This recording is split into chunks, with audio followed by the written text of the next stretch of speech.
I'm so excited. Wait. Hey everybody, what's going on? I was kidding. Hey everybody, what's up? Stalker. Man, I don't know. I love this freaking microphone. It's like so awesome. I also bust out to start singing, but I'm not gonna do it because I want to gain subscribers, not lose them. But anywho, this is what we got going on today. I don't know about you folks, but I'm a little tired of tube liners. I mean, yeah, you know, this is kind of a tube liner, but much cooler. Much cooler. In my opinion. I wanted something that was a little bit more of a challenge. Hey Braden, how's it going, bud? Wanted something that was a little bit more of a challenge, something historic, something with substance and just something different, you know, something other than your 737s, 717, all those. Just I wanted something different. So I was like, you know what? I haven't been up to Alaska in a while. Haven't checked out Alaska in a while. So you know, let's go ahead and see if we can find something. I've been having my eye on this fellow for a while, like ever since it's been out for X-Plane, and finally it's been released for P3D, and had to jump on it. Folks. But I've actually had this for a while now. I've had it for about a week, and I have yet to. I just installed it today. I did one flight in it, and that's pretty much been it. But this is the DC-6 from PMDG. I'm not going to get into all the specifications on it, but of course it is a 4-engined radial, that is. 4 radial engines. It was initially designed to be an airliner, and you know, of course, that was back in the early early days of commercial aviation. But 18-cylinder Pratt & Whitney Wasp engines, roughly around 49,000 pounds, I believe. Off the top of my head, I don't have the specs right in front of me, but great airplane, extremely durable. I mean, as you can see, I think some of these are still flying up north. So I mean, if they're up north operating, then they're pretty freaking reliable. And I mean, overall, just a workhorse. Not many aircraft can put up with the rigors of bush flying and operating in extremely cold temperatures and such. So you have a lot of these guys up there: DC-6s, DC-4s, the old Curtiss Wright C-46s, DC-3s. See a lot of those still running up there. You don't see too many newer aircraft. I mean, you know, Q400s. I mean, that I think Bombardier, they make a Q400 in freight configuration, but you don't see that up there. So just to kind of put things into perspective. I mean, people, a lot of freight operators, they want these guys up there. So, oh, enough jibba jabba. Like I said, it's from PMDG, so you know it's going to be on point. Like I said, I'm just going to do a quick flight. Nothing crazy. Nothing crazy today. Kids are out, so I was like, yeah, I'm gonna try to squeeze one in. Then we're gonna go Kodiak, which is about like 100 some odd miles from here, 200 some odd miles. So this is the load manager, little handy dandy load manager. Kind of reminds me of the old J41 that PMDG put out way back in the day, that they reluctantly don't want to update for, you know, whatever reason. So of course, as you add your load, the load also appears in the model there, so I'm not sure you can see little pallets of stuff in there. So we'll throw a decent sized load in there. We'll do 11,000 pounds. Like I said, I just installed this thing today, so I have no earthly idea what I'm doing. So just bear with me. I'm still going through the manual, and the printer just mysteriously turned on. Okay. Okay. All right, so let's go ahead and throw a decent sized load in there. Like 12,000. And we'll do half fuel. I'm not about to go into like ridiculously long process of flight planning. We're going to spend enough time in the cockpit. So go ahead and shut the doors. Extremely intuitive. And this is one thing I love about PMDG's works. Like everything you can do from inside the sim. I don't know about you guys, but it sometimes it kind of frustrates me when you're trying to flight plan, and then you got like stuff to do in the sim, then you got stuff to do outside of the sim, and everything's in here. You can go and set your load, do what you gotta do, and you're done. So yeah, that helps out a lot. But one of the more interesting features of this airplane is the fact that normally this size of aircraft would require a crew of 3. However, it's just you. So what do? I don't know. Let's see here. Okay, cool. This is what we do here. PMDG threw in a handy dandy automatic flight engineer. I think that's the acronym or something like that. So yeah, I think it's AFE. We'll just call him Dave right now. Not Dave, because Dave's already taken. We'll call him Bob for right now. So here's Bob, and pretty much Bob sets up the airplane for you, allowing you as the PIC to actually focus on flying the airplane. So all of this, now you can work all of this manually. You could not use Bob, but I mean, like I said, normally cockpit resource management is used in like the worst way on airplanes like this. So why not utilize every resource you possibly can, because you're gonna be pretty busy.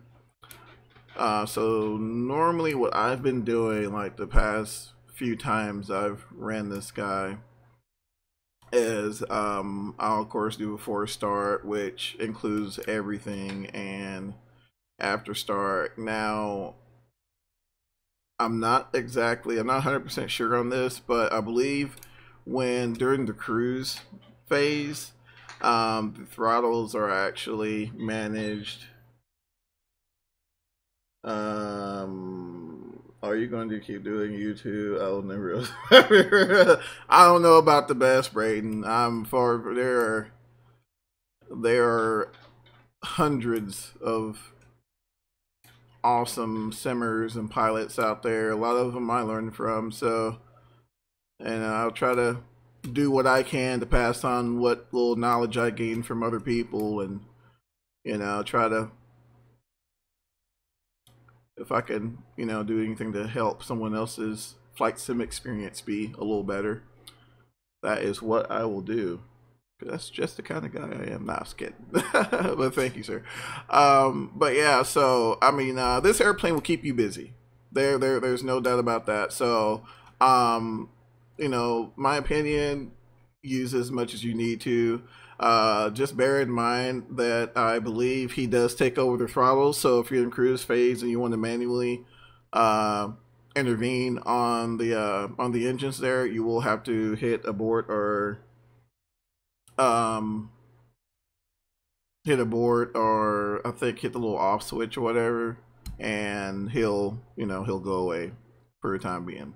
So No, like I said, this is like the 1950s, 1960s era aircraft. I'm sure, pretty sure somebody will jump in the comments and give us an exact date. Like I said, I didn't even look at the history. I just know it's freaking cool.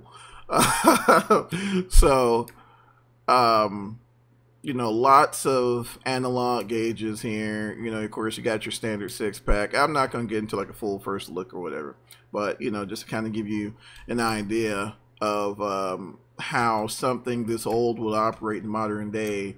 There is an autopilot. It's very primitive. However, you do have um, your standard radio stack somewhat there. You still got your nav 1, nav 2 looks like, and then you can't leave home without your Garmin GTN 650 750 series. You just can't. So we threw that in there, and then we also got a transponder. Now, in real world situations, if it was me, I'm assuming this would probably be ADSB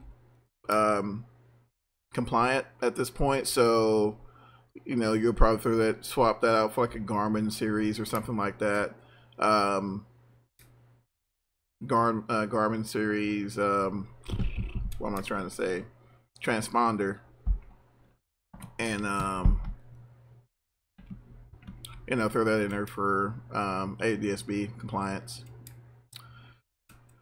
So other than that, I think you can also do it in here too. I don't know. Oh, so without further ado, we'll go ahead and get this thing fired up. And let's see. Yeah, let me learn how to start the engine. Oh yeah, 717, super easy. I'm waiting for it to get a little, waiting for it to kind of get a little more stable. Right now, they're pushing out a lot of updates, so sometimes in the effort to fix one thing, you end up breaking another. So I'm gonna give it about another patch or two, and then we'll dive back in it. So all right, let's go ahead and power this thing up. At least attempt to. So we got ground power down. So this switch here, you can flip it from, of course, ground power, plain battery. I mean, it's kind of self-explanatory. So we'll throw it on ground power, and we'll go ahead and turn that on. No EFIS displays or nothing like that. Just straight old school steam gauges. Alrighty, got our GTN firing up there. So yeah, sorry.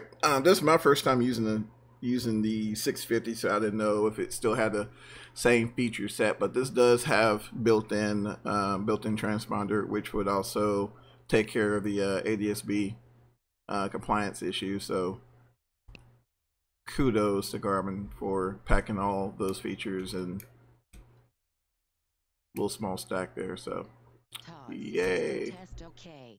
All right, cool. You're done. All right, so let's go ahead and fire this thing up and go on over to Kodiak before snowstorm hits or something random happens, since we're in Alaska. So we'll go ahead and hit the before start deal, and let's see this guy do his thing.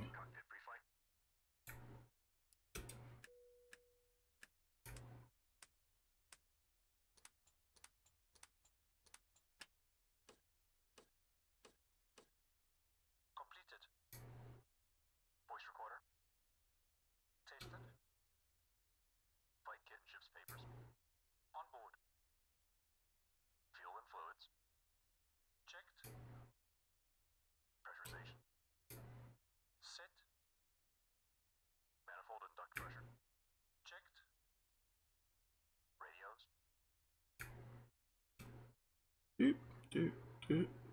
Cool.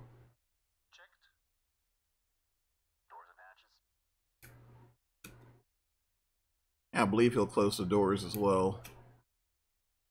So you got to get that pause. He's getting up, walking, and then, yep, he's shutting the doors and pulling in the ladder. So awesome.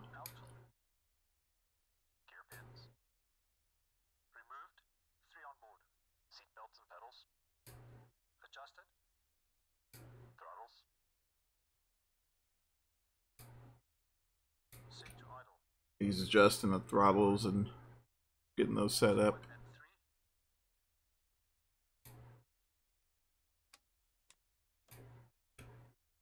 Now he's up here somewhere.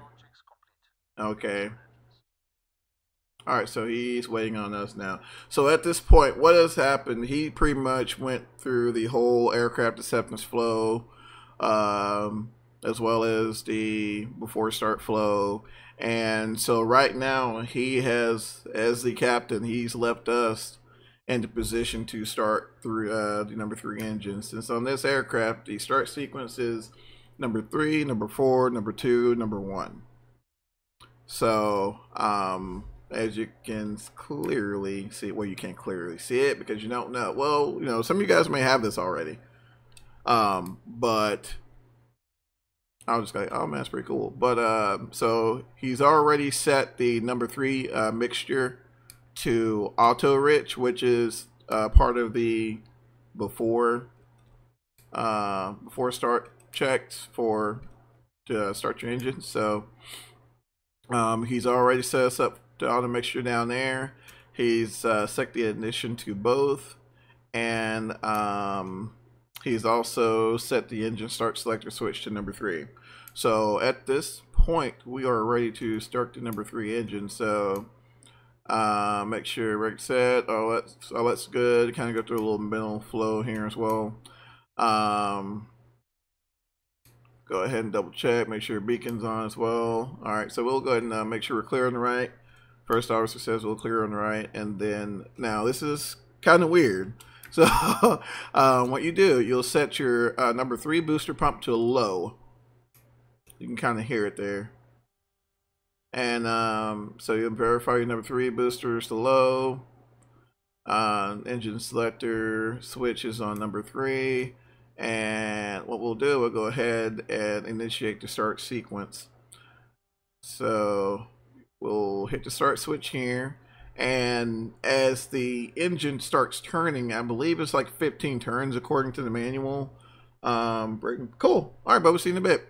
15 turns according to the manual. I think turn 3 you'll hit the primer, and then turn 12 or something like that you'll hit the boost pump. And sometimes she'll light up, and sometimes she won't. Just depends. Just depends on how she's feeling that day. So we'll go ahead and light her up. 3, 6, 9, 12. All right. All right, looks like she's trying to fire up there. Now, if we can get an increase on our prop RPM, we're good. I think we're good right there. It looks like she's lighting up right there. There she goes. Awesome. Awesome. Another thing that our automatic flight engineer did for us is he also brought the power up just a little bit to help in getting that oil temp up. Getting that oil nice and warm for us, so we won't have to worry about damaging the engines. So now that we got 3 up, we'll go ahead and light 4.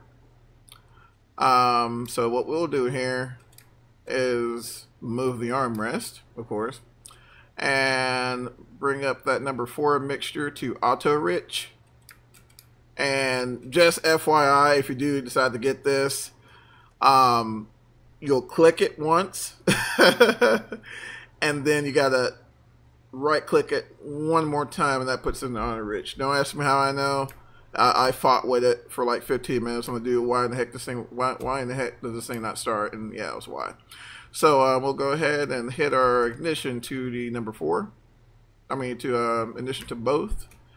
And we'll turn off our booster pump for the number 3 engine. Turn on the booster pump to low in the number 4 engine. Make sure everything's good there. Our engine start selector switch to the number 4. And we'll go ahead and roll it. 3, 6, 9, 12. Alright. It's brought in the boost pumps there. Looks like the number 4, she's trying to light up there. I don't know. We're losing a lot of RPM. And I'm not sure if you guys seen any of the old ice pilots and stuff like that. They do a pretty good job of demonstrating the inconsistent starting nature of the radial engine. Sometimes they'll light, sometimes they won't. Just kind of depends on how they're feeling that day. So PMDG also built that into the sim as well. So no worries. If it doesn't start first time, we'll try the second time. Looks like it's failed, of course, because we don't have any RPM. Let's jump up here and try one more time. 3, 6, Wait for number 12. 12. There we go.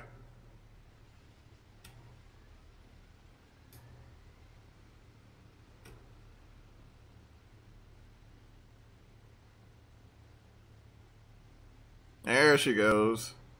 Got a good RPM right there.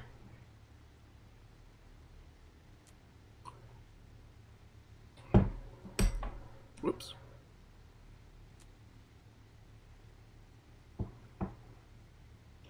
Alright, so now we got number 4 started. We'll go ahead and jump on over to number 2. Bring up our mixture to auto rich. Turn off that booster pump for 4. Turn it on for 2. Make sure we're clear on the left. Turn our ignition to both. And spin her up. 3, 6, 9, 12.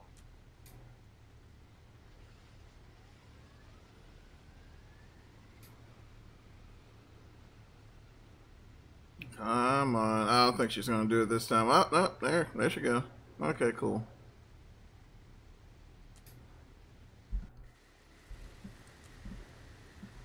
There she goes.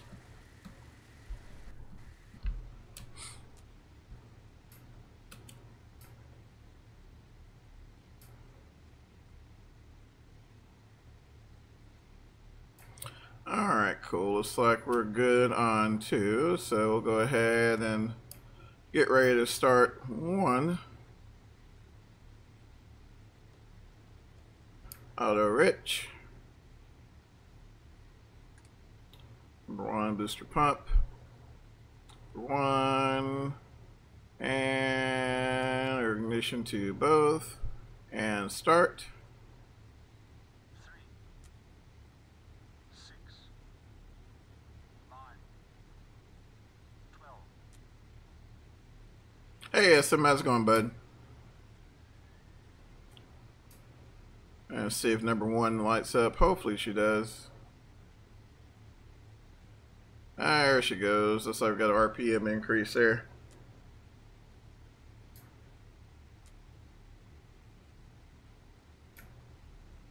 Cool, cool, cool. So got good engine start on all 4 engines.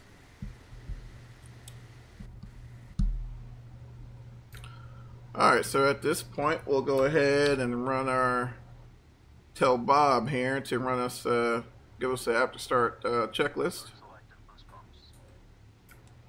Off and off. Battery switch. Flame venting. Generators and inverters. Sorry, couldn't I be oh man, no worries, man. No worries. Real life takes precedence. Removed. After start checks complete.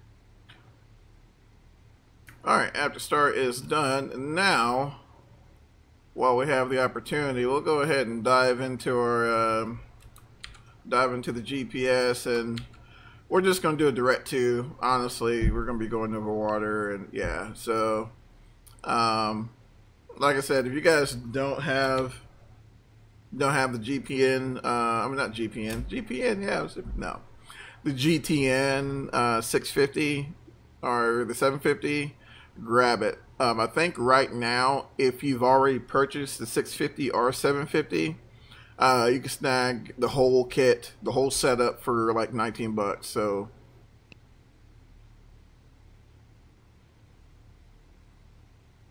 I'm getting it home Friday after my doctor. Oh man, you gotta be careful, bud. Gotta be careful, man. Alright, so Lick Hood Seaplane. Now we're gonna go. Remove. And we're gonna do P. Let's see. Oh, interesting. Hey. November Charlie. And I need to learn how to spell. There you go. Alright, and then looks like... Alright, bud, take care, man. We'll see you. Alright, looks like, let's check the airport code. Papa. Alpha. Kilo. And of course, last but not least, Delta. Sweet.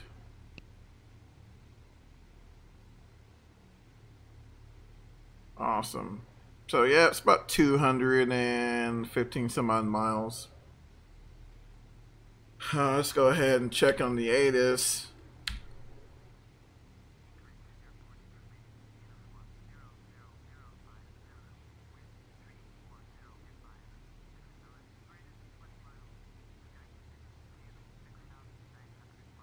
Alright, bud, take care, man.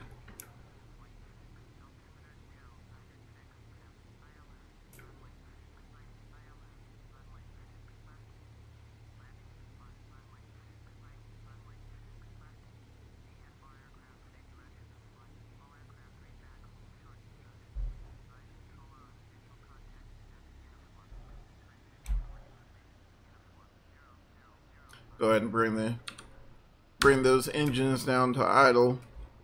Like I said earlier, basically you want to keep the RPMs up for several minutes just to get that oil temp in the green. So we'll go ahead and call ground and get out of here. Try to at least.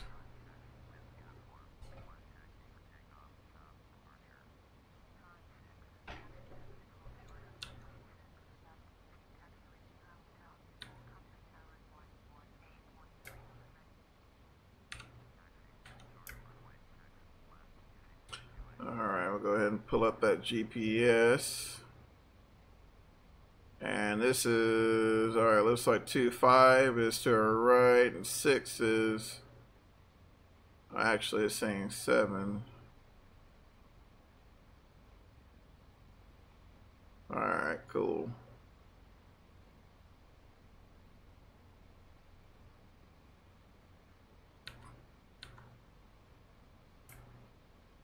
Alright, so go ahead and get out of here. Actually, I think, not mistaken, but I think we can power back.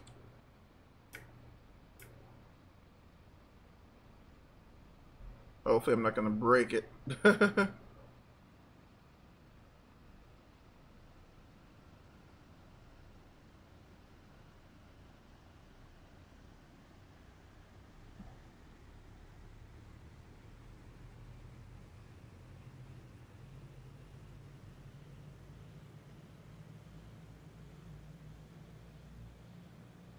Hopefully. She ain't gonna do it. She ain't gonna do it. Not gonna force it. Not gonna force it. But yes, this thing does have reverse pitch, so that should be nice on the short run runways. But we'll go ahead and do it the good old school here for right now. I'm actually just gonna use number 2 and number 3 for taxiing. So I do have a quad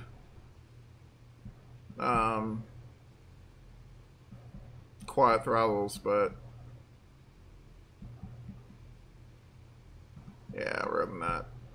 It's a pain in the butt trying to trying to manage them just a little bit.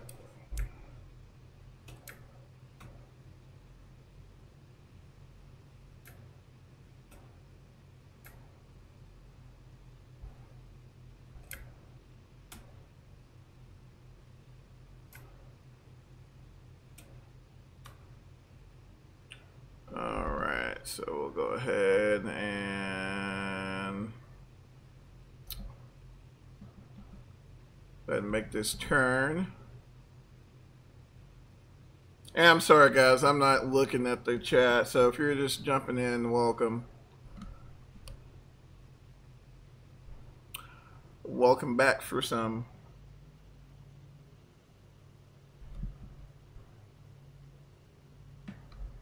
Yeah, isn't that 6? I think that is 6. Is it 6? Yeah, 6. Okay.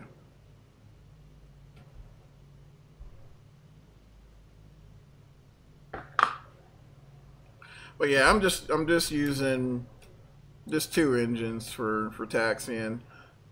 You'll put them in a little bit more of a bind, but you know it beats trying to manage 4 sets of engines.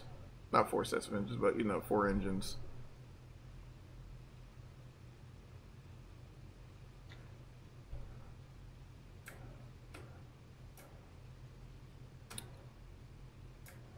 See if the sound changes when I open the window.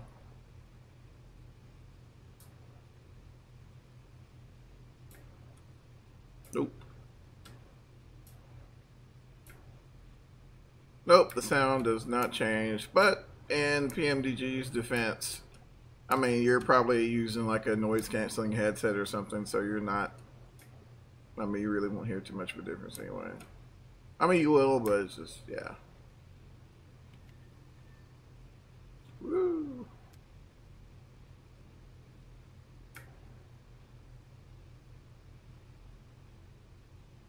I'll bring the power up just a little bit.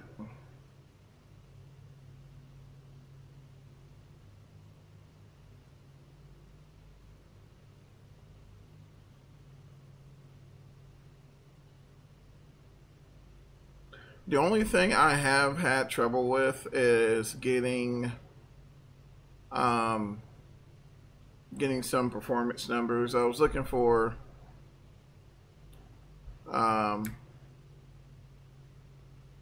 some sort of V-Speed card or something. I could not find one at all, so I had to do some more homework, see if I can locate it and check the forums.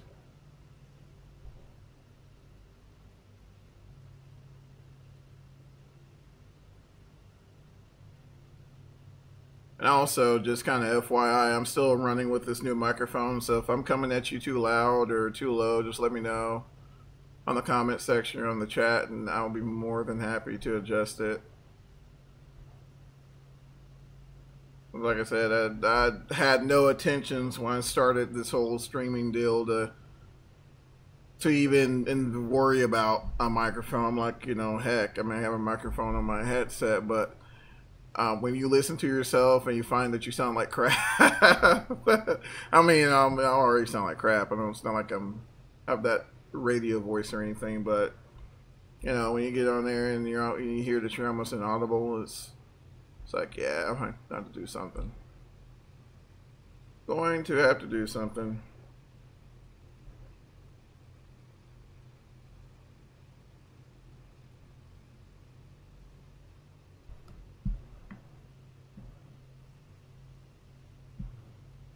And of course, you know, my stream process like bush or whatever. I mean, this isn't, we aren't in the bush just yet.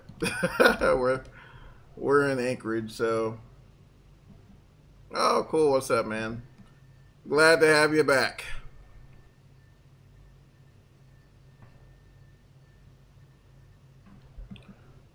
Man, this thing's a handful.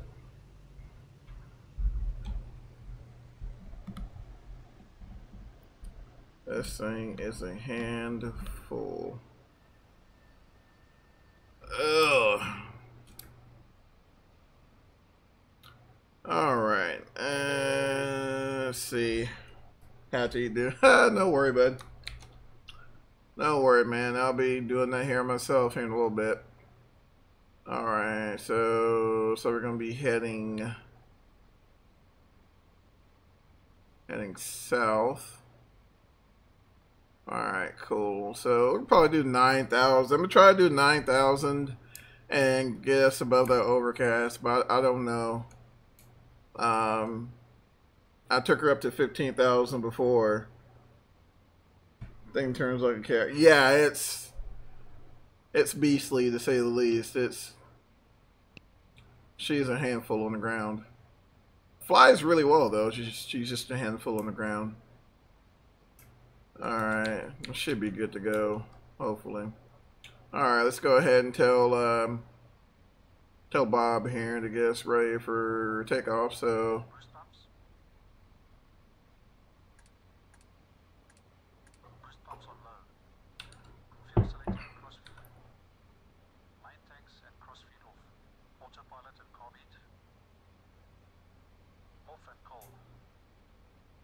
System down, forward, pressure and quantity checked. Okay.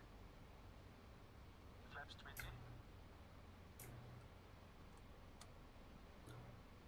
20. Looks like he's getting the airplane configured for takeoff, which is cool. Sweet. You live in Florida? No, sir. I actually live in Texas. I'm dying, but yes, I live in Texas.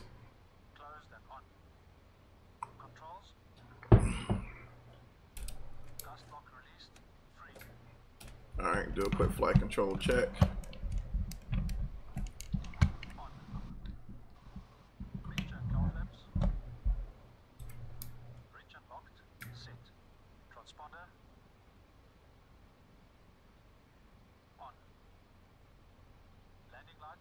Oh, awesome. He manipulates that as well. That's cool.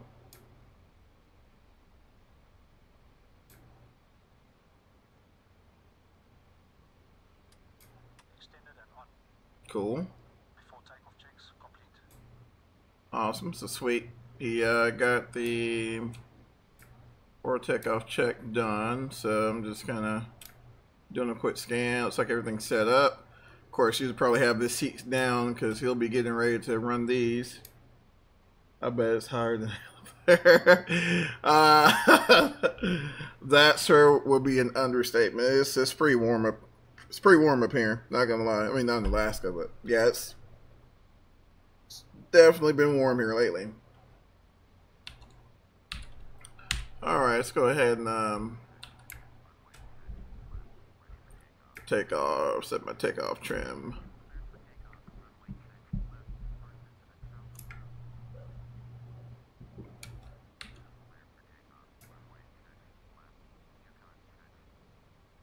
Alright, door is shut. Cool. Alright, so what I've been gathering from the interwebs is that this thing here, when you're on the takeoff roll, you actually wait. You actually hold the brakes until you're at takeoff power. So that's what we're going to attempt to do. Also, one thing that you're not going to see here on this stream, but once I go through the POH and get a handle on this thing, normally on piston aircraft you'll do a run up, so you're checking for mags, checking to make sure the mag's good. On those aircraft with variable pitch props, you'll go and you'll check the make sure your prop RPM's good, make sure you don't have anything making sure you don't have any situations where you'll have, like, you know, back governor or something and have it run away on you. So, like I said, hopefully get some more time with this thing. I'll be able to go through the whole spiel with you. Alright, cool. So, yeah, let's go ahead and get out of here. And take off dry, so 30 inches stabilized. on the brakes. Alright, so he's rolling up the engines to 30 inches of manifold pressure.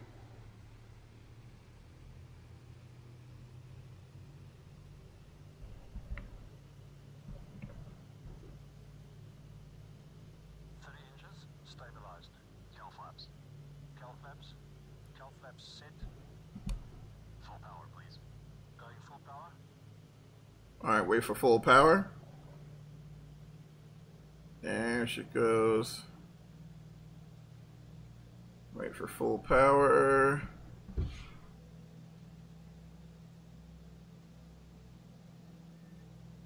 Full power set. Alright, full power set, so off the brakes.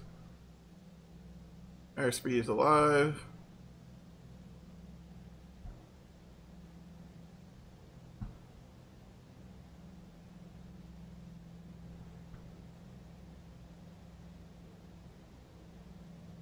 Alright, let's go ahead and rotate.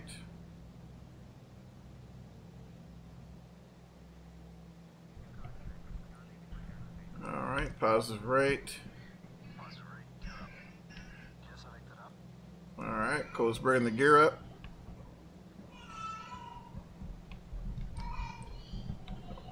Get some trim here to help me out.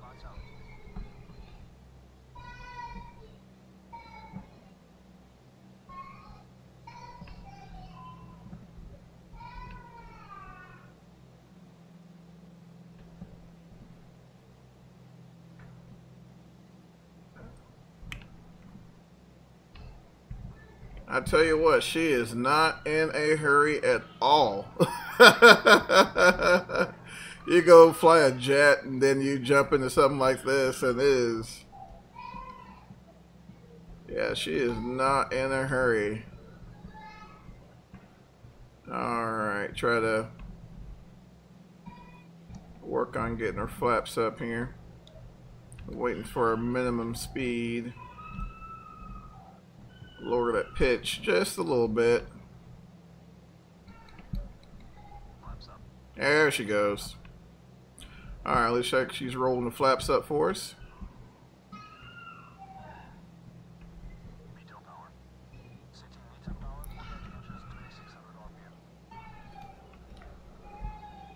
Alrighty.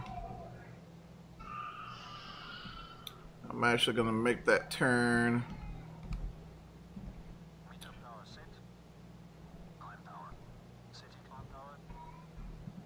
Holy smokes.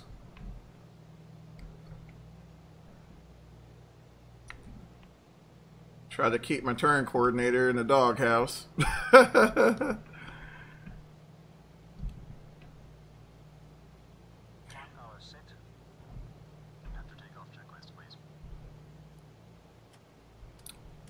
Absolutely amazing.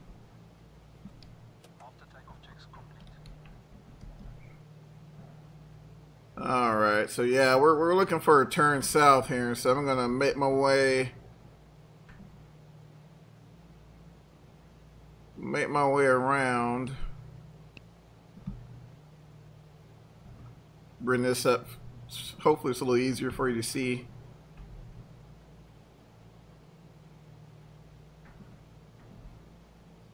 But yeah, it's calling for a track of like one. Probably like like 1.8. No. Like 190, something like that.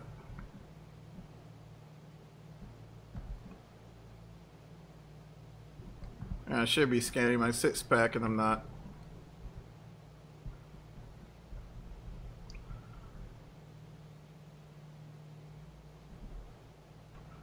We're going to try to get on general, somewhat general track and catch our direct 2 course. Work on getting her trimmed out. She does trim out nice, so that's always a plus.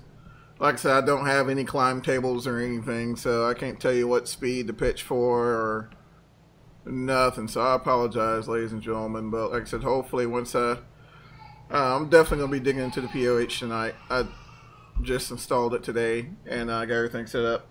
Alright, we'll have to go have a nice flight. Oh, thanks, bud. May you take care of yourself, and we will see you. We'll see you on the flip side.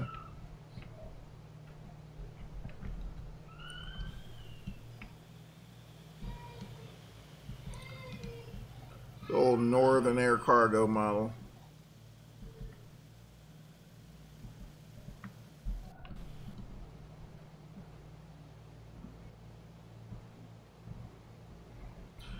I will say, once she cleans up, she climbs really well. That that initial takeoff, it's a little deceiving. You're like, oh my gosh, it's gonna be horrible. Oh Lord, you're like, oh man, this is freaking the Wright brothers here. But yeah, she cleans up nicely. Like I said, I'm not going off any kind of performance numbers or anything, but I'm gonna pitch for about 160. She seems to be climbing pretty good at that speed, about 100. What is it? 1,400 foot per minute. So I mean, we're not looking for a crazy cruise altitude. It's like if I'm good. If we can get to about 7,000-8,000 feet, I'm good. That should take us on into Kodiak. We'll double check our deal there. It's 209 miles.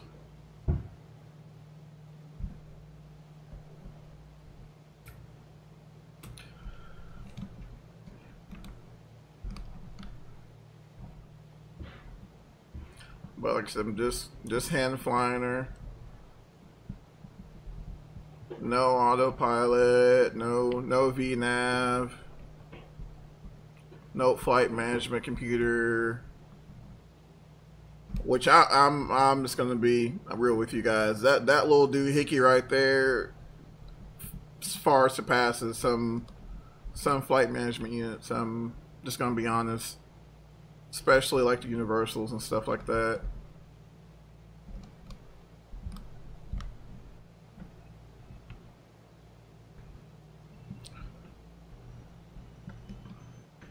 Got a little cloud. Got some clouds here. Hopefully we should be.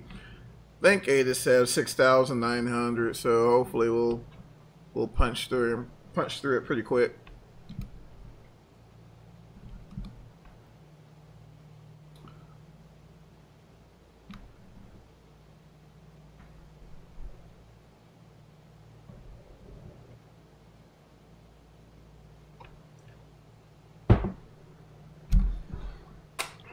Whoops, sorry. That was super loud. My shock mount is on its way, so if you guys hear me bump my microphone or something like that, you're like, oh my gosh, yeah, my shock mount's on its way. I'm still a noob at this whole audio deal.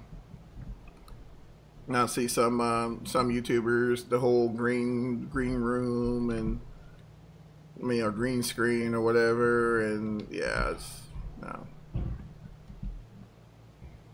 You know, it's you get out of it what you put in it, that's for sure. But I think I'd be divorced if I hauled in a green screen in here and soundproofing and all that crap.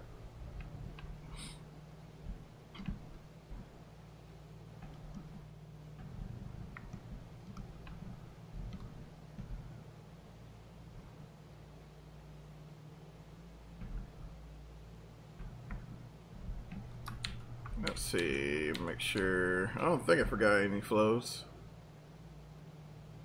Nope. And next one will be cruise. We'll call them to do a cruise flow, cruise check for us.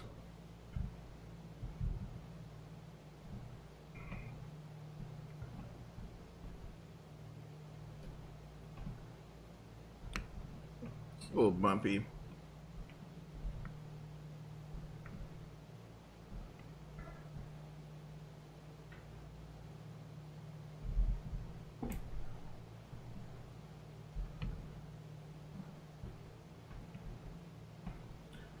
And a little IMC. So just gotta keep that scan up there around the 6-pack. So make sure our vertical speed's in order. Make sure our climb speed's pretty close. It looks like we're a little slow, so I'm gonna trim her down a little bit. No big deal. Altitude looks good. About 1,100 foot per minute. We're coordinated. Try to keep about 198,200, somewhere around there on my heading.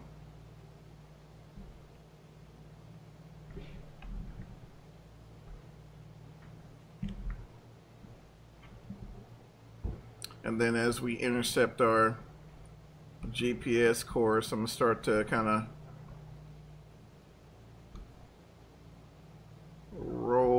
into it. Try to at least.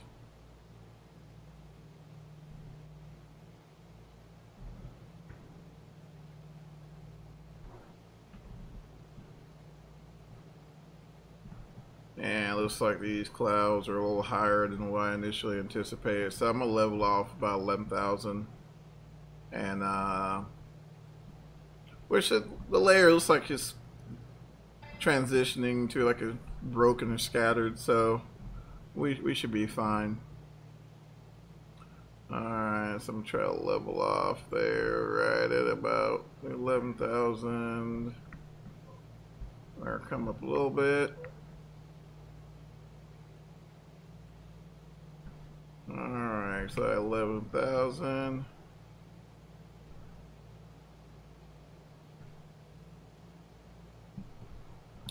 Get a little trim in there to help us.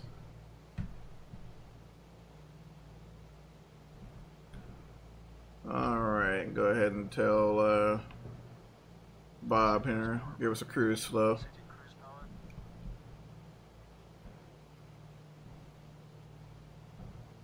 Alright, setting up cruise power.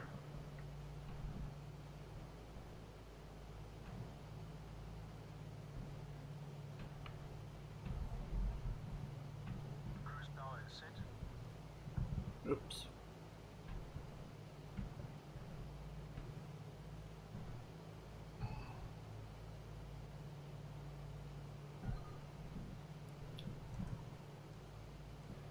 Just a little bit. Cruise checks are complete.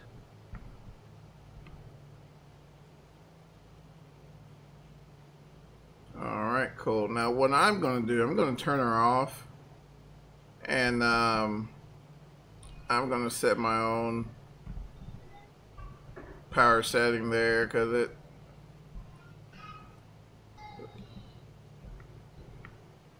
I'm coming up to 11.5 and I think we'll be fine there.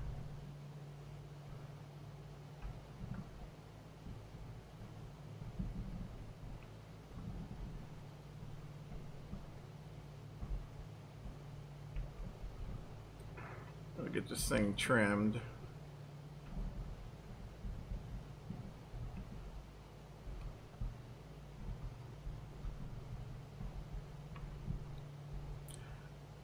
I will tell you this, it makes all the difference to get that seat of the pants feel when you're working your trim. You can kind of get a feeling of, you know, it's probably going to settle out, and, or if you need to make more adjustments. Well, it looks like she's trying to settle out there, so it should be good.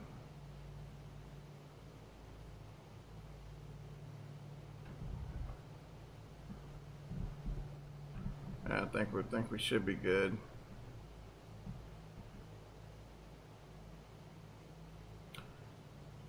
But, you know, for those of you, you know, or like I said, even for me, you know, on long trips, definitely want to try to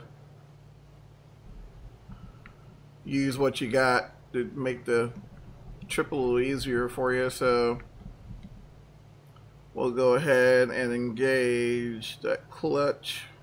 There we go. And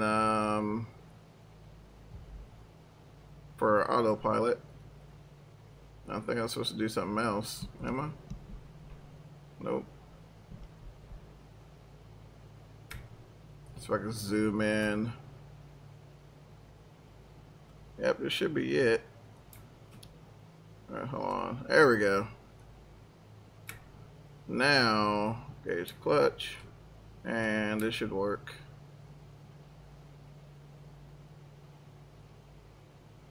There we go. Alright, cool. Well, it looks like she's settling out a little bit above what we wanted. For 11,400. We'll adjust that here in a little bit. But yeah, basically what you do to get the autopilot going on this thing is you want to have your clutch disengaged. I'm talking like we were talking a freaking manual transmission or something. You want to have your clutch disengaged. Turn on hit your autopilot switch or gyro pilot, Once you hit that guy, you bring up your clutch and turn on your attitude control, and that gives your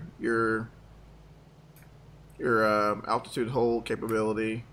And like for example, we want to adjust our heading, so what we'll do, we'll dial in a little turn,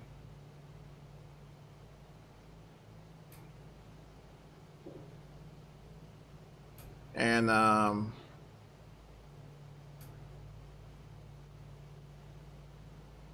let her handle the turn for us.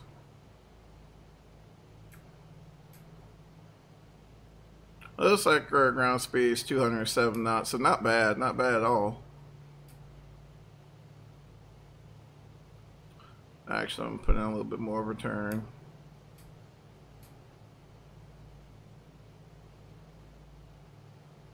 But there is no yaw damper, so you'll still have to work the work your pedals a little bit, but nothing crazy.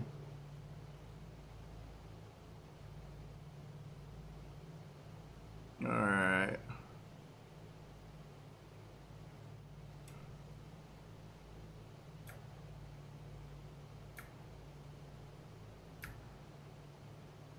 Alright, cool. Should level out. Level out nicely.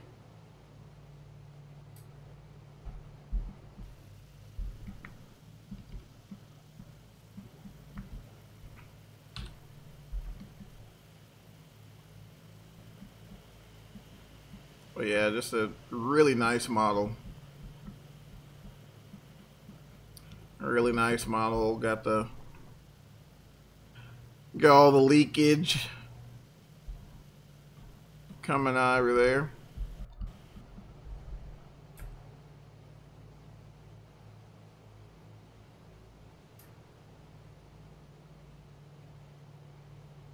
Make sure. Oh, sorry about that. I had to answer a text, but yeah, I mean, it seems a little overwhelming initially, but now that I've spent a little time with it, you know, you can kind of make sense of it all. Like I said, your lights are going to be up here, beacon lights and all that fun stuff. You know, you got your landing lights there, cowl flaps, which I think they're electrically controlled, pressurization, all that's right there. So I mean, it's not terribly complicated, but it's just a lot going on. And like for example, most of your engine instruments here will have like, you know, engine 1 and 2, engine 3 and 4. You'll have a pair of needles for each parameter. So you got manifold pressure for your left side, manifold pressure for your right side, your BMIP for your left side, BMIP for your right side. Actually, no, you got all 4, yeah. So BMIP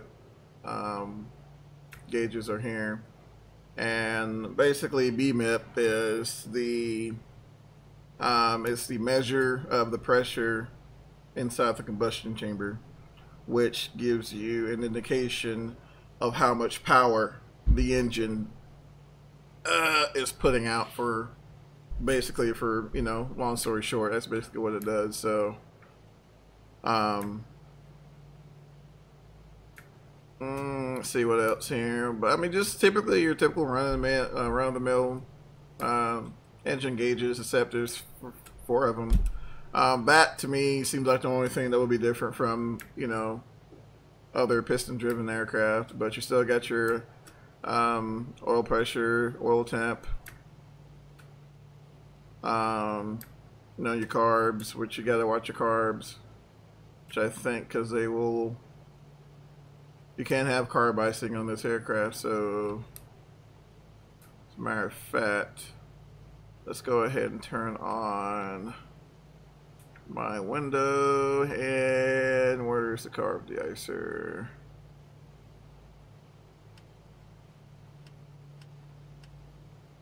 Just to be on the safe side.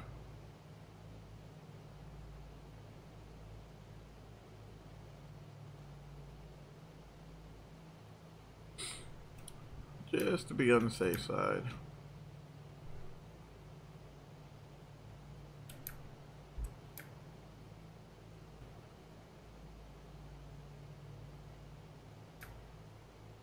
Of course, definitely want to keep an eye on these two guys here in your oil temp and oil pressure.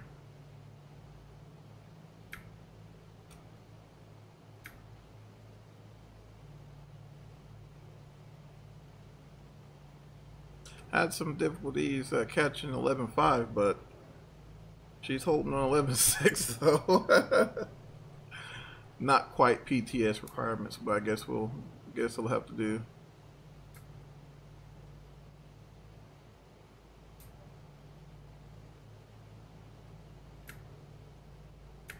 I'm assuming we're going to be IM and IMC the rest of the way.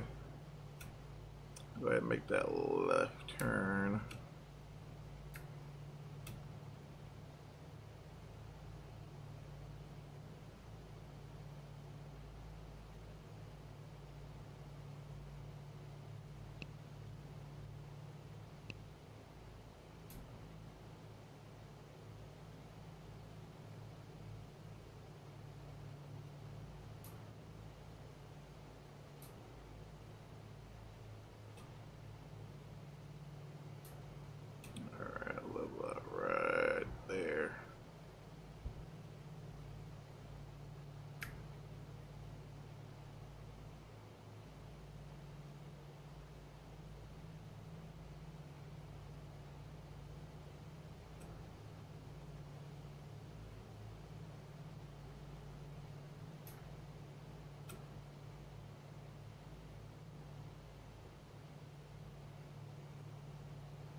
Of course, got a little needle.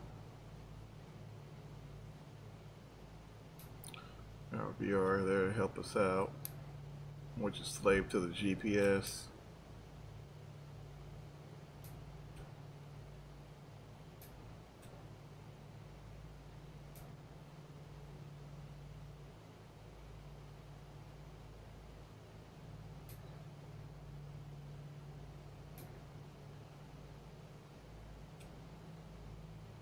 Not going to be a very scenic trip, that's for sure.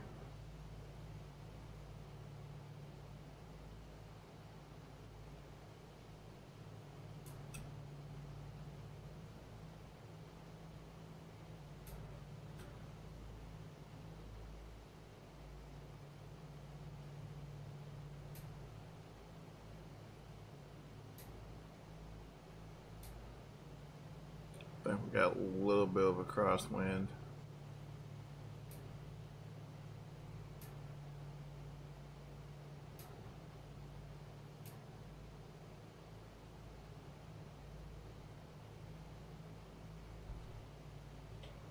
I think so, at least.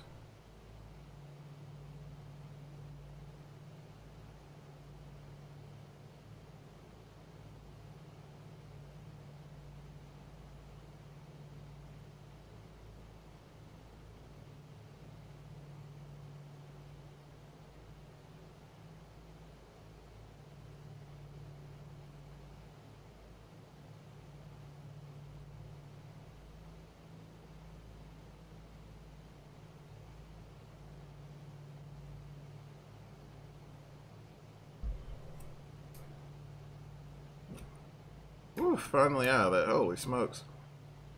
I do like the fact that there is some kind of variation on the engine parameters there. They're not all quite sitting the same, even though my throttles are pretty much level. They're not all sitting the same. That's kind of cool.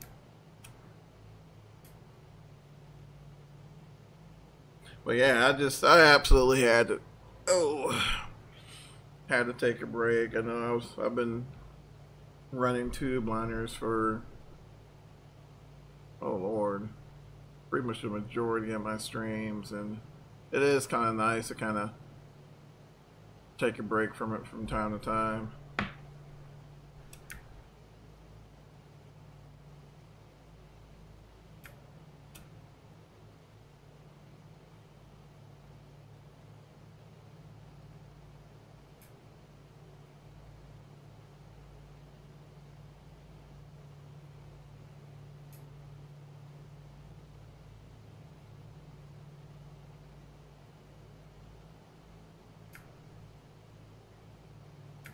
I am S-turning all over this track.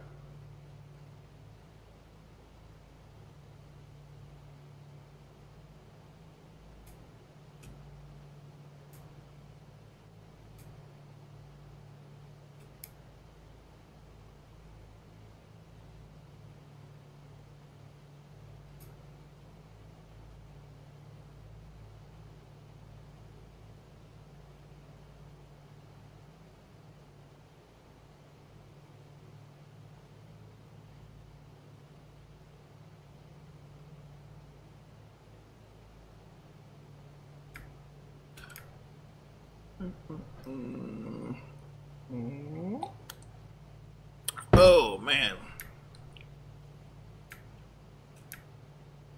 But yeah, I totally should have took advantage of that Orbx sale that's going on. In fact, I think I might still do it. I totally forgot to not even activate my mesh for this area. And looks like we're about to be going back into IMC. Yay. Alright. I'm trying to think of the URL. If you Google free mesh, you'll find it. But they offer some really nice mesh scenery for free. Hence free mesh, but super nice mesh scenery for P3D and FXX. And I downloaded it, but I haven't even bothered installing it yet. So I guess guess I will probably tomorrow, I suppose. Just been kind of waiting on bated breath for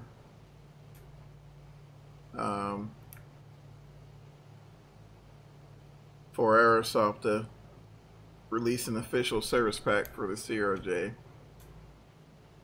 And I'll probably go back to it then at that point, when they've gotten everything settled. It seems like they're trying to implement some new features as well. I don't know if I even mentioned this on my past first looks. That's really the reason I haven't done an official quote-unquote tutorial, is because 80% of the time on new releases, the aircraft isn't all the way there. I've been following the industry for over 10 years, and I've yet to see one release, other than a few exceptions, where it's been no service packs, everything's been perfect, and everything is true to form. So I'm not going to give you guys a tutorial on something that's broken and not there, because that's not realistic. I mean, how are you going to teach somebody, I mean, you're just setting them up for failure. It's just, I don't know. I don't get it, because I couldn't wrap my head around the fact that I was seeing like people posting tutorials on the forums and stuff like that about normal operations when the aircraft doesn't operate normally yet. I say yet. Like I said, they're working diligently to get everything lined out, but give them some time. Give them some time, and everything will get everything will be in order, and then you'll start seeing some really good tutorials then. But how in the world am I going to tell you, well, you need to follow the snowflake, or how to set your descent angle, when the bloody thing's not even depicting an accurate descent angle, or you don't have access to all of your information you would normally have if you're in VNAV mode. And I think you guys know what aircraft I'm talking about. Well, I'm gonna go ahead and say it's CRJ. So, like I said, right now, as far as I'm concerned, I'll jump in it and just do whatever. But as far as actually following SIDS and stars and jumping into procedures and no, we're not going to do that until we get everything stabilized. So let's see here. Let's check out. I mean, do you find the same issues with PMG? Not as much. I'll say that, Riggs. Not as much, and I'll tell you why. A lot of people aren't. A lot of people aren't a huge fan of how PMDG runs their operations, but I mean, I remember them back when they were doing stuff for I think like Flight Unlimited. If I don't even know if you guys remember that, and they've learned the hard way about following customer demand. You'll have people, they'll kick and stomp. It's like, we want it now. When's it going to release? When's it going to release? When's it going to release? And you'll give them a date. And, those of you who are in any customer-based industry know what happens when you give somebody a date or a time frame. We're more than likely, sometimes you may go over it, and at that point, it's just like, oh, you should blah blah blah, and you should have got it done, and this and that. But the reality of it is, it's done when it's done.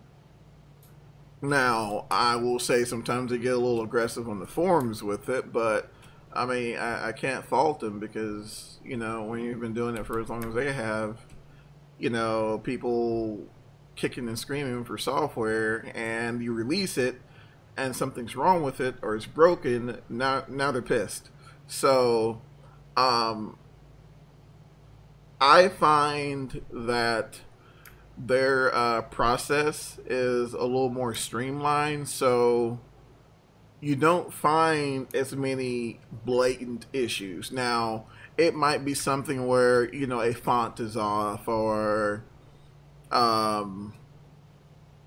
something weird like that, or something something that was intended to work correctly, but for whatever reason doesn't. You don't run into situations where certain important functions of an aircraft aren't even there. And I mean, quite frankly, most of all the aircraft I've purchased from PMDG, which will be all of them, I've been able to fire up and finish up a flight. But like I said, you got to understand what you're dealing with here. They mostly deal with study level stuff, and of course you pay for it. So you would imagine that you would get the quality, but what I'm not going to do, I'm not going to go and spend 40-50 bucks on a simulation and expect for it to be something to the level of this. I'm not going to do it. I mean, honestly, compared to some, I'm happy that I could finish freaking flying it. But there have been a lot of forum posts, and we're just going to dive back to the whole Aerosoft deal. There have been a lot of forum posts about oh, well, you guys shouldn't have released it, and blah, blah, blah, and, this and that. But, I mean, have you guys not seen the preview thread for the CRJ? It's like 8,000 pages long. I mean, it's ridiculous. And the majority of it is, it's there yet, it's done yet, it's done yet, it's done yet, it's done yet. And, Matthias being being the project manager, I mean, he was pretty aggressive on getting it out as well. And a lot of people don't remember this, but he did say, he said, we're going to go ahead and release it, but it's not all the way done. There are still things we're going to be working on. And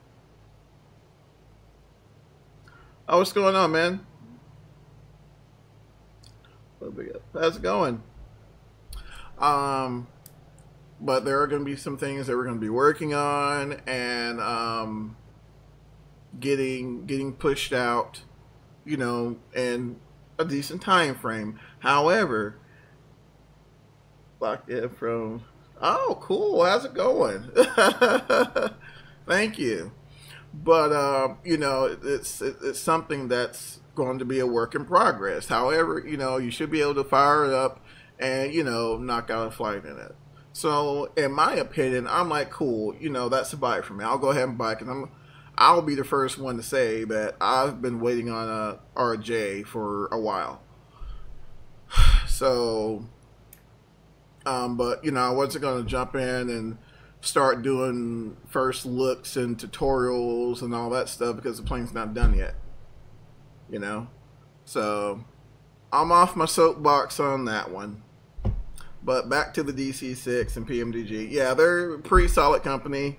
I will say, unless you want to get blasted in the forums, make sure you do a search before you ask. Normally, if I have an issue, I'll usually just go through their support form.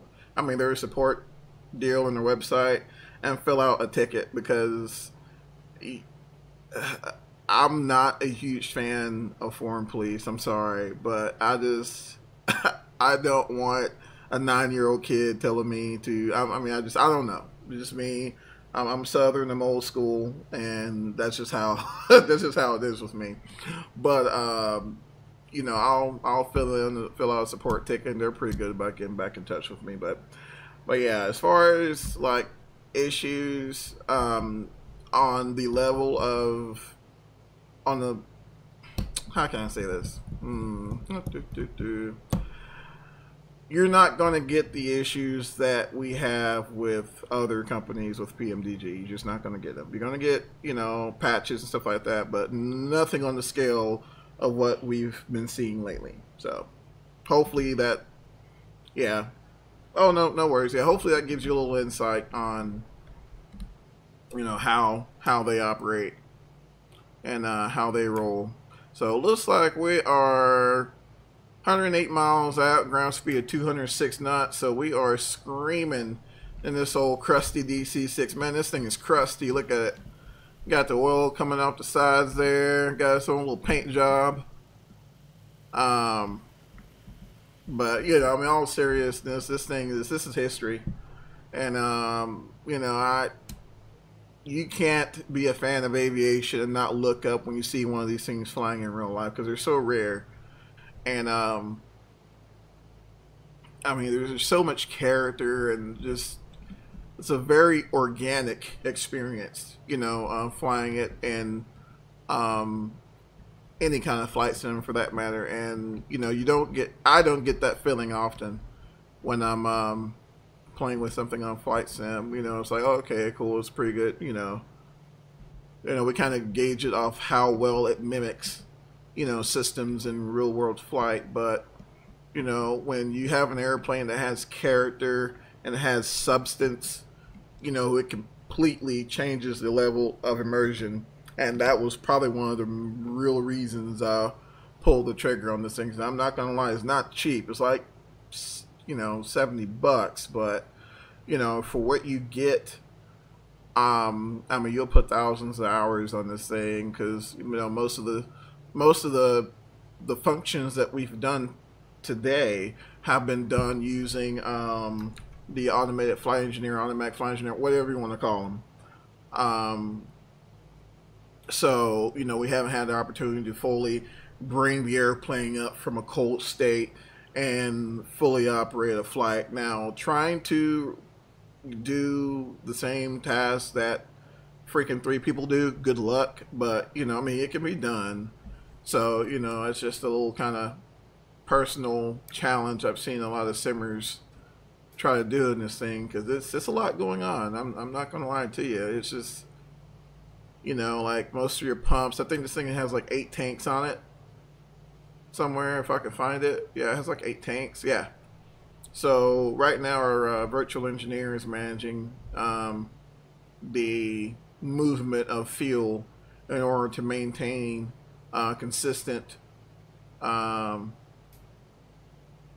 a consistent CG throughout, you know, the phases of flight. But when you're doing that yourself, it kind of changes the game a little bit. So I've been enjoying it. It's pretty good on frames. Right now I got my frames locked at like 35, and I'm pegged at 34 now, and I'm in a straight overcast. So if you're wondering my specs, you're like, oh, what I got running? My specs are in the I'm sorry guys, it's been a long day at work, but my specs are in the description there, so feel free to check them out. And you know, if you have any questions or anything as far as what I did, you know, I don't have a supercomputer or anything, so if you have any questions on what I did, feel free to drop me a line or whatever, and I'll do my best to provide some sort of assistance. But I mean, just gorgeous airplane. Now I know space is kind of a premium, but I really would have preferred to have this somewhere else, because you know, I know I've seen these like from the videos and stuff like that. Well, honestly, I haven't seen anything with a 650 in it, but it's plausible. But I've definitely seen the 430. I've seen the 430 mounted in there, and the 400. Most of us, or some of them, use the KLN. Oh, I can't think of that one from Bendix King, but they'll run that one as well. But most of them run the handheld 430s, and they'll be mounted on like a pod or something. They'll be somewhere up here, or I've even seen them with an iPad and 4Flight. So. I mean, I guess, you know, however you can fit it in, you know, it works, but, you know, you kind of have to turn to look and see what's going on there, but whatever, you know, whatever. But I will say the weather has been, like, terrible all day. When I first fired up this thing this morning, I was in Anchorage, of course, and I took a flight to oh my gosh, where did I go? Where is that place called? Not Dillingham, or Dillingham, whatever you call it.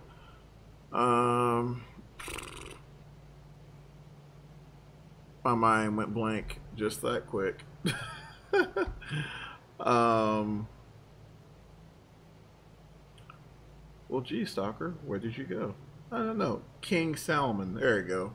Went to King Salmon this morning, roughly the same distance, and it was socked in all the way to minimums, and it was terrible. So I'm trying to get used to the airplane, and yeah, but I mean, it was fun. It was quite the experience, and you know, you can't shoot approaches with this. I mean, you got a really nice VOR set up there, so it is IFR capable. Got an ADF there, so if you're tuning into NDB or AM station, you know, you can tune it in there, and it'll track it. Heck, I don't even know if there's, well, I don't know, this is Alaska, so there might be some NDB still functioning out there, but back in the day, I also heard that they were tracking weather ships on those transcontinental flights, and they would it wouldn't be this radio, of course, but there'll be another radio in here, and they'll turn the antenna to point towards the general direction of the ship, and yeah, it's good lord. So I mean, as far as navigating this thing, pretty much everything is, you know, 21st century to a certain extent, so you can at least do what you need. You can do what you need to do to get where you got to go. So I haven't even attempted to try to shoot an approach with this thing. Yeah, like I said, I did an ILS with it earlier, getting into King Salmon, and that was pretty hairy, especially being the, you know, first time I've used this aircraft, so no. But once you get the hang of it, put a few hours in it, it trims out great, so you can get that nice, you know, 500 foot per minute descent down the glide slope, and you know, do your thing there. I was kind of, I don't know, kind of on the fence about it. The reason why I say that, because A2A also has a nice prop liner, and it's the Lockheed L1046 or 1049. Somebody chime in if I'm wrong. One of those numbers.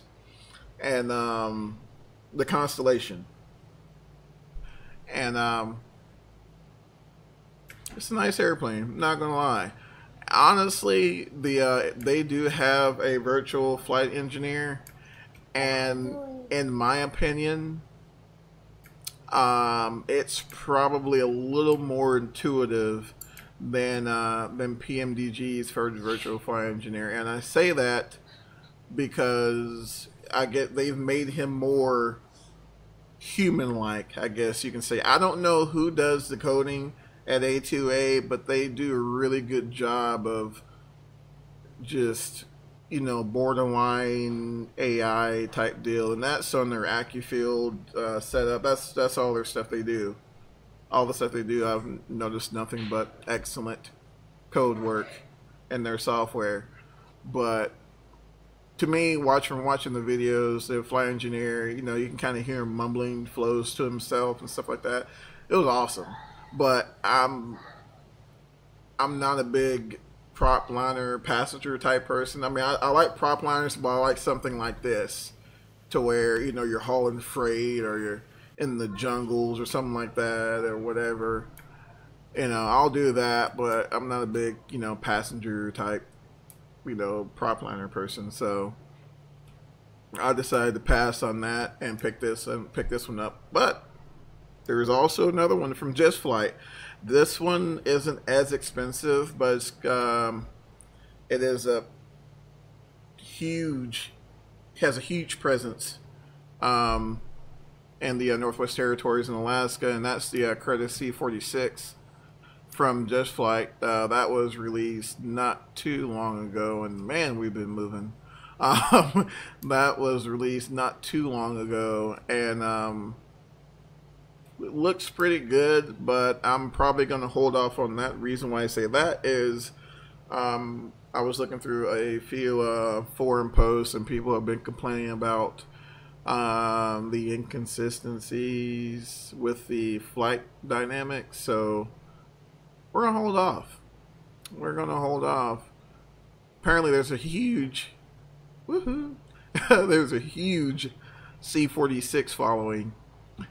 And lots of people who've flown the aircraft or even fly the aircraft to this day, and they've posted some concerns about the handling of the flight model. So we're gonna hold off and see if I think Airplane Heaven did that one, and see if they fix that for us. If they fix it, I mean, it's definitely a buy for me. I mean, it's, as far as visuals, it looks great, but you know, if it doesn't fly like it's somewhat like a C-46, you know, we're just, yeah.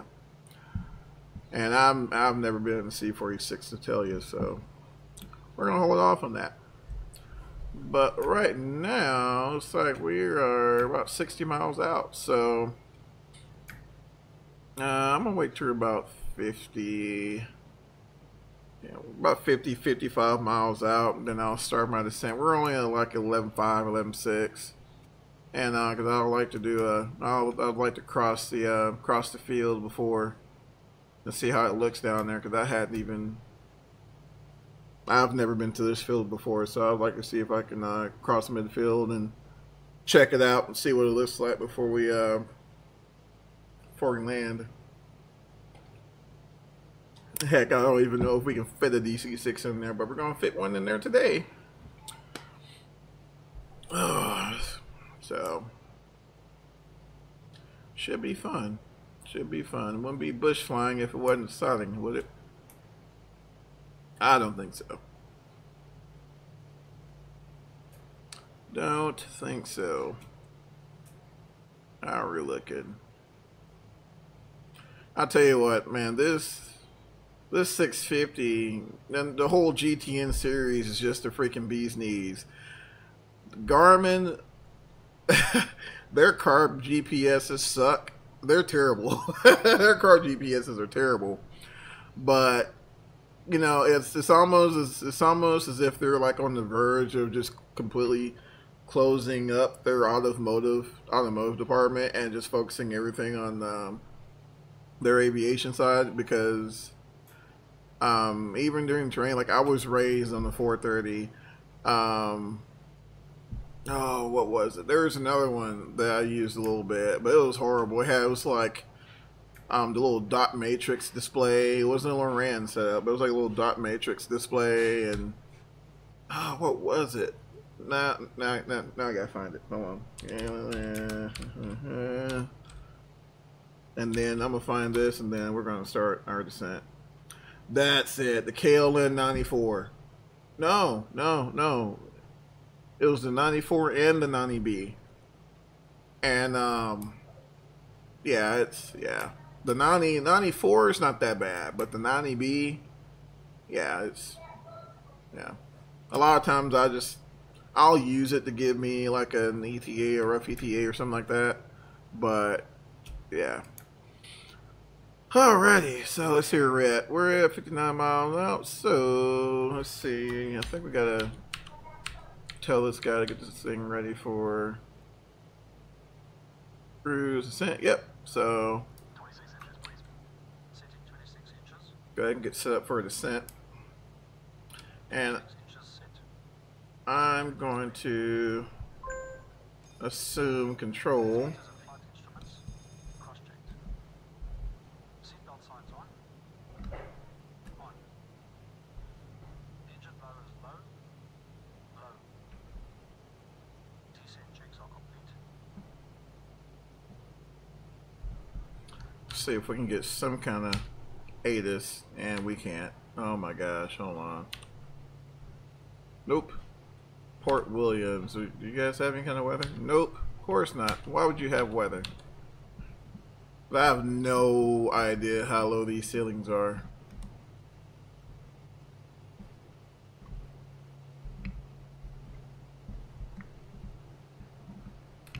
No idea.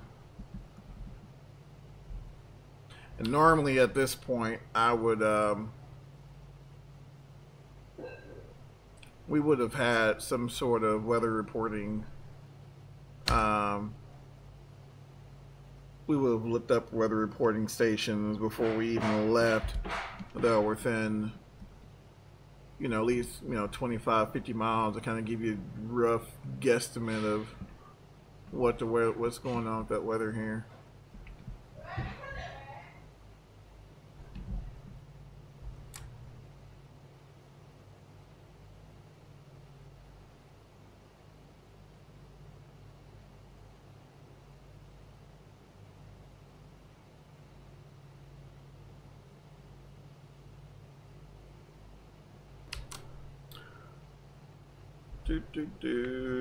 Alright. Now looks like he's done with his flow. Now I'm gonna go ahead and assume control real quick. I'd like to bleed off some more speed before we start our descent.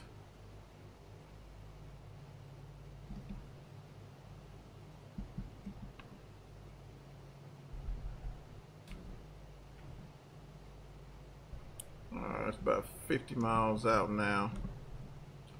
So getting close.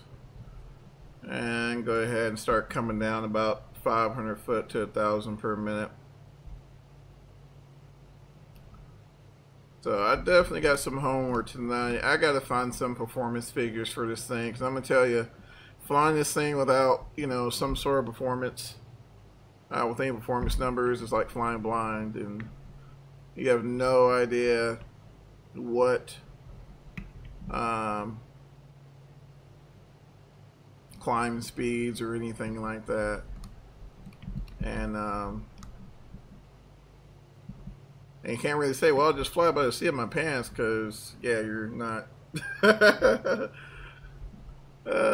can't really feel it, so that's cool. We'll make do. We will make do. Man, that overcast is thick. Good Lord.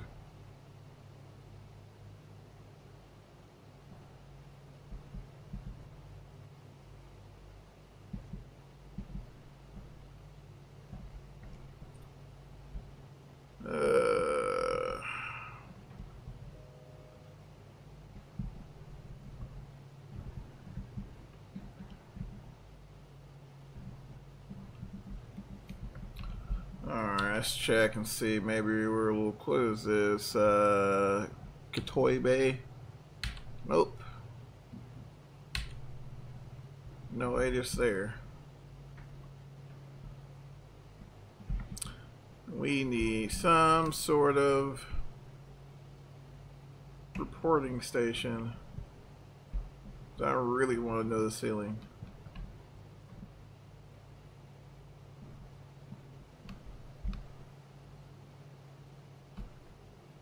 My goodness. I mean, it is a solid overcast. Holy smokes.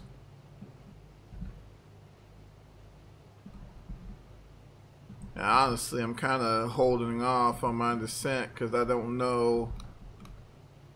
I just don't know what to expect. Especially being in Alaska. I mean, it could be. It could be bad visibility all the way to the deck, and you have no idea until you smack into something.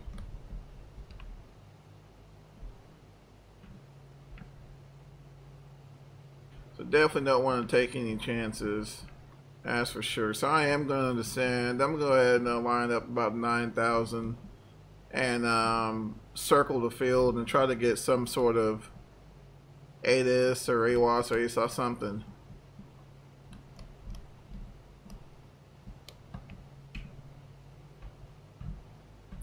I don't feel comfortable going through that, not knowing how thick the overcast is. And I know you guys wouldn't either.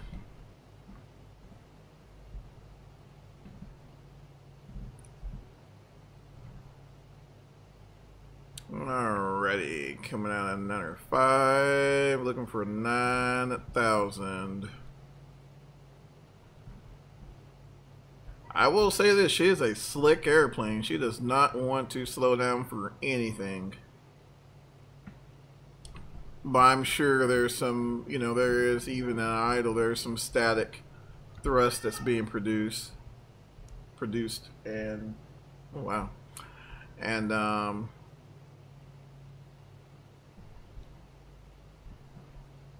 not helping the process. And of course you don't have spoilers or anything like that. Just got to plan your descents. It's like, what, 37 miles out?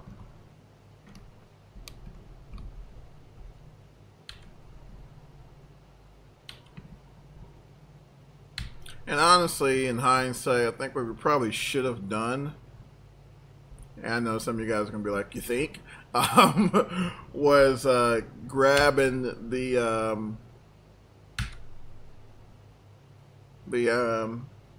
ATIS frequency before we even left, because we might have been able to pick it up, and I just blew it right through my altitude. That's okay. I'll go ahead, and I need to slow down anyway, so I'm going to use a little bit of excess energy to regain my altitude, and we're going to lock her in right there.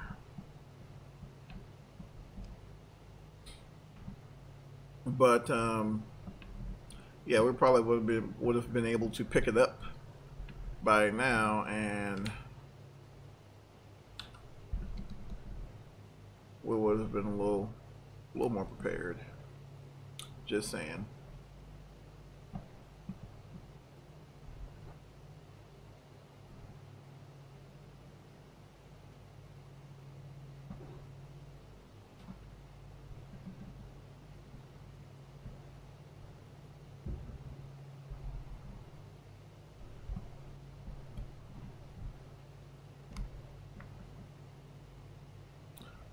Bring a little power.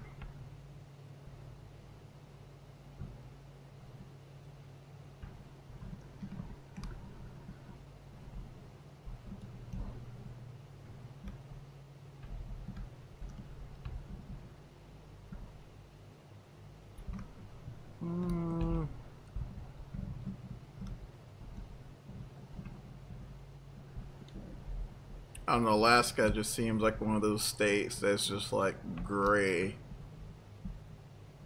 300 days out of the year. I swear, every time I'm up here in Flight Sim, it's always cloudy.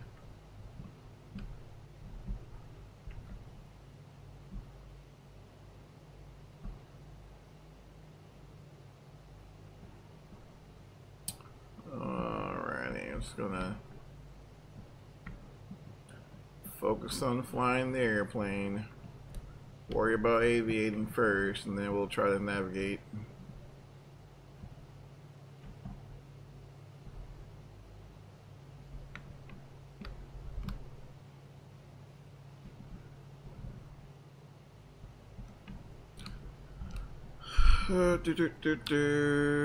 Alright, cool. Looks like there's Kodiak. Please let there be some weather.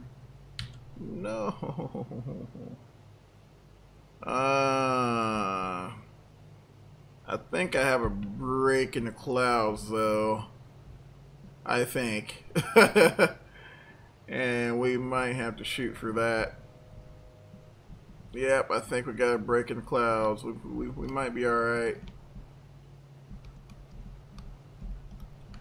We might be alright, ladies and gentlemen.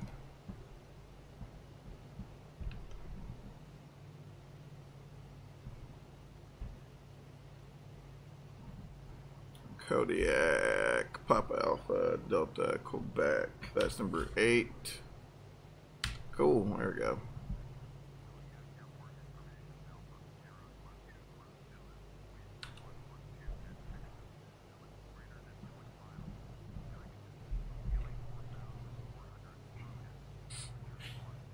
Oh, nice. Nice.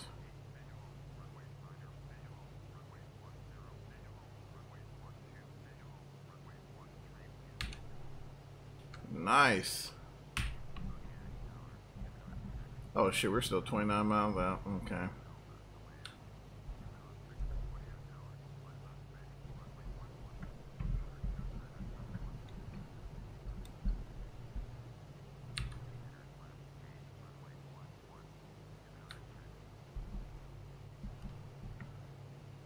Alright, so it looks like ceiling's about 4,000 feet, so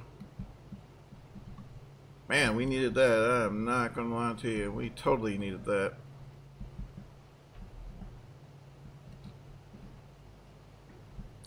We're coming out at 8,000 now.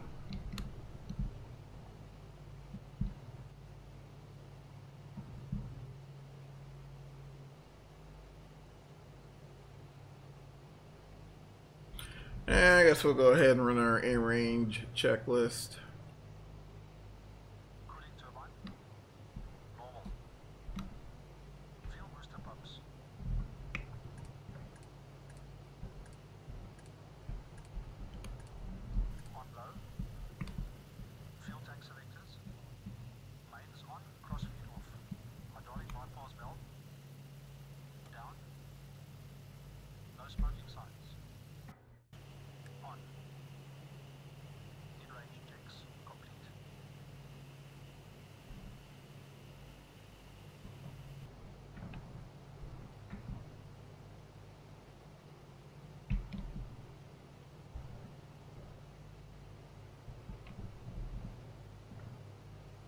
Level out a little bit to burn some speed, but she does not want to. Oh, I forgot. Gotta take it away from. Take it away from Bob again.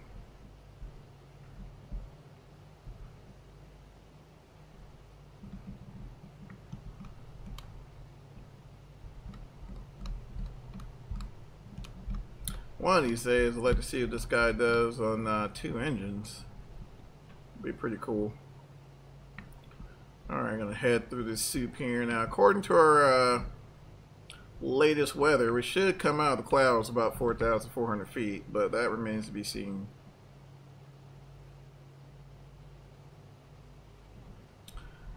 That remains to be seen.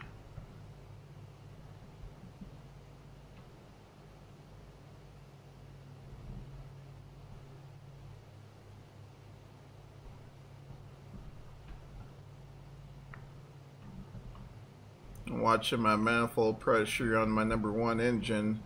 It's kind of jumping a little bit. I was wondering, I was like, well, maybe it's my throttle, but throttle's pretty solid, so I mean, give it a little fuel just in case. Might be a fuel issue there.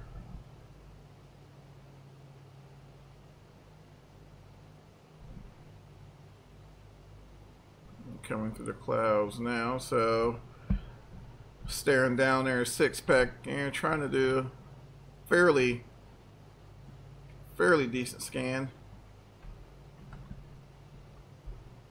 Watching our speed there, making a little bit of a left turn, not quite standard rate. I'll go ahead and bring her, yeah, about halfway there, standard rate. About 300-400 foot per minute, because she does not want to slow down. I'm gonna go ahead and idle the engines there. I'm fine with listening to a gear horn warning light for right now.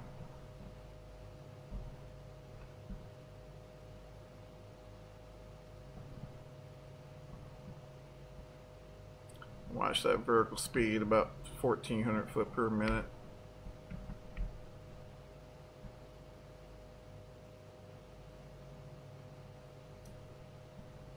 Alrighty. 15. Coming out of 6,000 foot there. Speeding up just a little bit, not much. Go ahead and shallow out my descent. Trim for 1,000 and see what airspeed that gives me.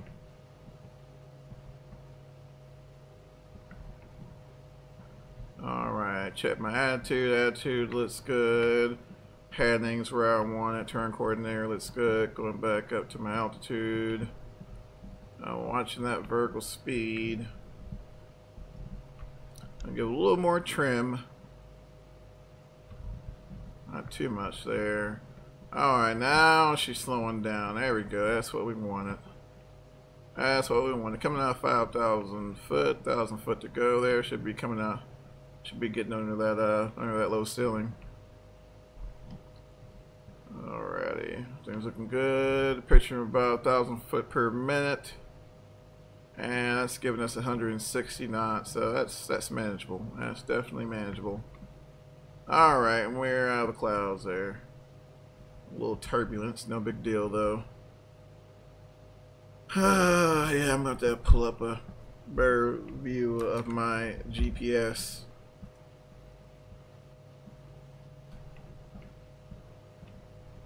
Alright. I hear you. I hear you. Let me slow down first, and I'll add some throttle here in a minute.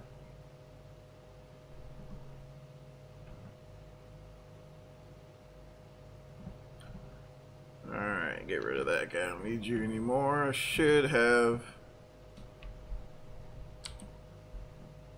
be able to see the airport here in a minute. Alright, try to level out.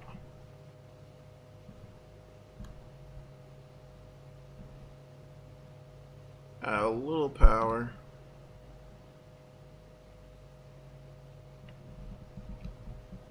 And I believe that is the airport right there.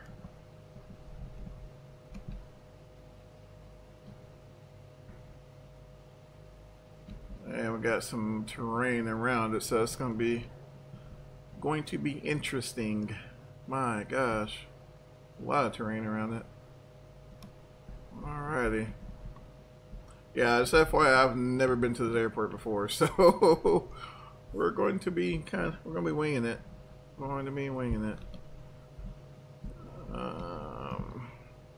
Add a little power. There we go. Alright, what runways did he say were active? Runway and visual runway 9, visual runway 10.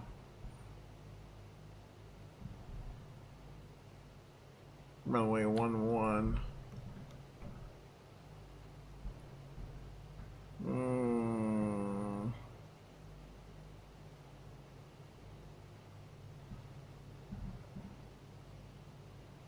it's not going to give me that yet.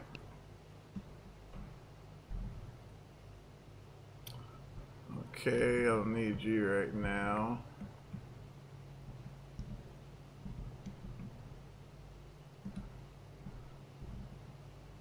One's in use.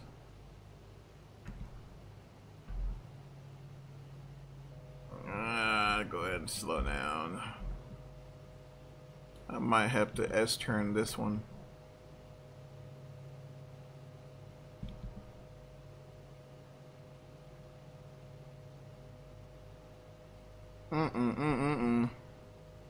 This is going to be fun. Alrighty.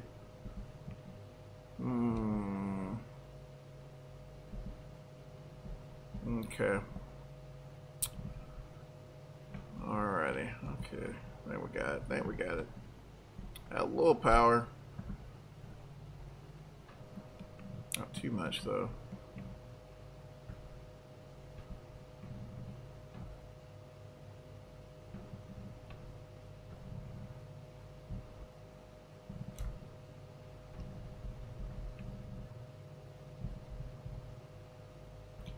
I think you said 1-1, I believe. Yeah, 1-1. Alright.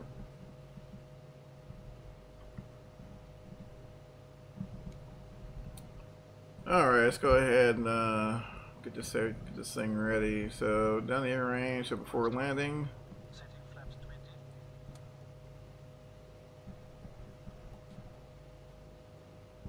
20 flaps set.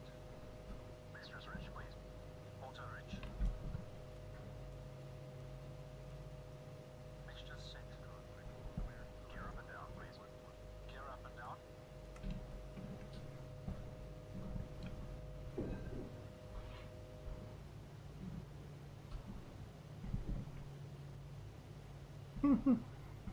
Holy smokes.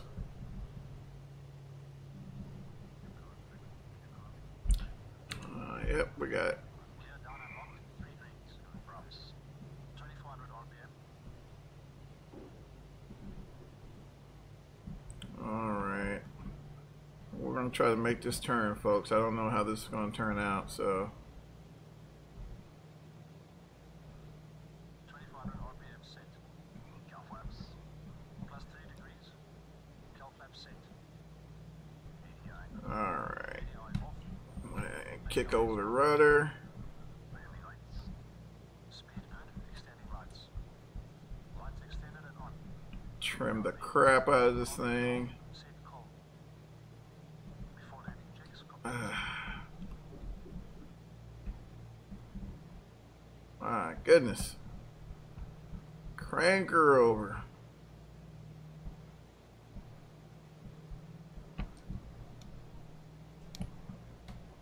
Sync rate. I know. I get it.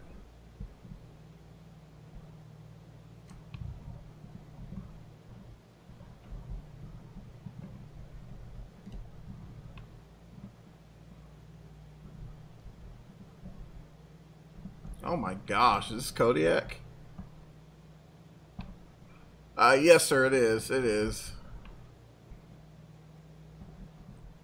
Might have a little power there. 500.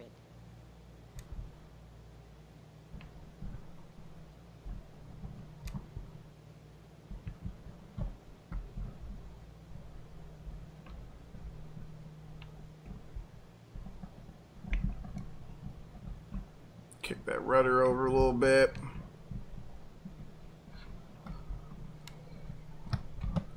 We're heavy, so I'm gonna try to get in here. Not waste too much time getting in here. A little power. There we go. And reverse.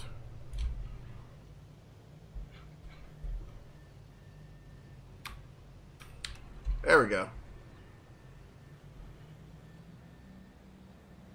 We'll reverse pitch to help slow down.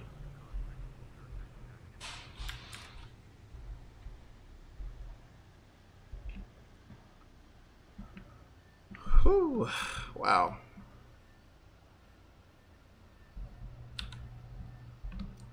All right, I guess we'll turn around right here.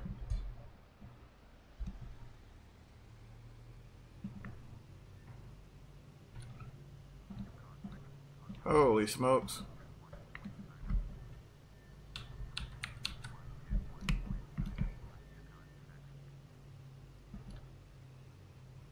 All right, go ahead and give me an after landing checklist.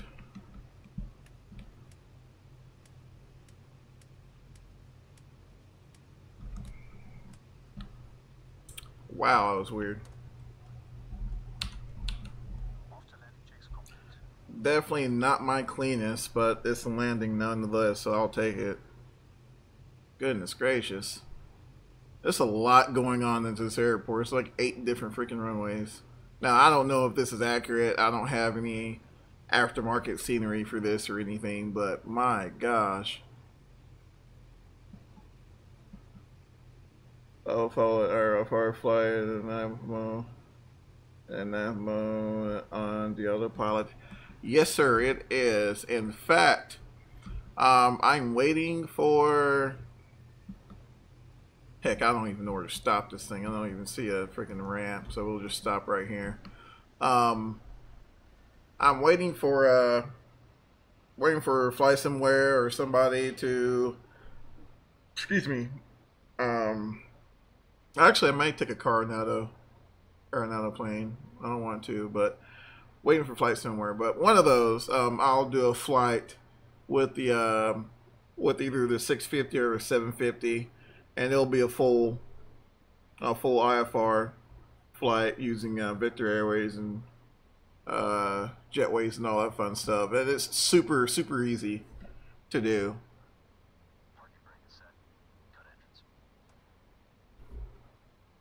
I know I broke something on this thing. I know I did. Engine health. Yeah, I totally know I broke something.